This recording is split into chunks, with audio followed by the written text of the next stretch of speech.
C'est moi le problème d'être vexé que mes parents n'aident pas pour mon mariage comme pour ma sœur? Ça dépend de la situation, en fait, des parents à ce moment-là, je pense, mais je peux comprendre que ça soit vexant. Eh ben, je vais te lire la petite histoire Avec et tu grand me plaisir. diras à la fin si c'est le cas ou pas.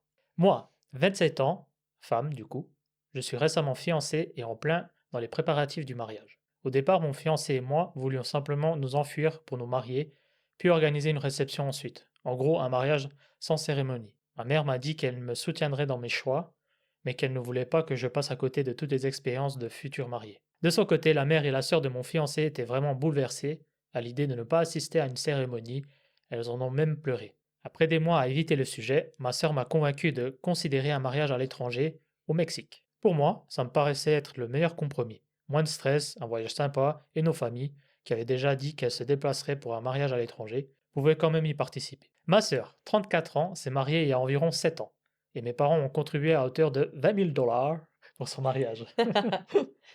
Quand je parlais avec elle de mon idée de mariage au Mexique, elle m'a dit que ma mère lui avait confié vouloir m'aider avec le même montant et lui avait même demandé combien son mariage avait coûté. Entendre ça m'a rendu super excité parce que honnêtement, je ne m'attendais pas à une aide financière, mais j'aurais été reconnaissante pour n'importe quelle contribution. Avançons jusqu'à aujourd'hui.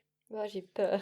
J'ai expliqué mes projets de mariage à ma mère et elle était emballée, posait plein de questions. Puis elle a fini par dire: j'adorerais t'aider, mais pour ça je devrais prendre un prêt. Sur le moment, je suis resté calme au téléphone, mais j'ai pleuré après. J'ai eu envie de répondre: même 5 000 $? Mais je ne voulais pas paraître exigeante ou capricieuse. J'ai donc dit: je ne voudrais pas que tu prennes un prêt pour ça. Je suis la plus jeune des trois filles.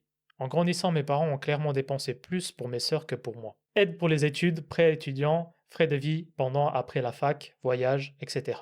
Moi, j'ai toujours été plus indépendante, motivée à subvenir seule à mes besoins. Je crois que ça a créé une attente implicite. Par exemple, je paye mon téléphone et mon assurance auto depuis des années, alors que mes parents continuent à payer ceux de mes sœurs aînées. Ce n'est pas qu'on ne puisse pas se permettre de financer le mariage nous-mêmes, on le peut, mais ça me blesse qu'elles ne puissent même pas donner 5 000 $ alors qu'ils ont mis 20 000 $ pour ma sœur. Mon aînée, celle qu'ils ont aidée financièrement, est furieuse pour moi et m'a dit que je devrais leur demander de prendre un prêt pour m'aider. Mais pour moi, ça sonne faux. Du coup, je me sens coincé entre la douleur et l'impression d'être ingrate. Alors, c'est moi le problème?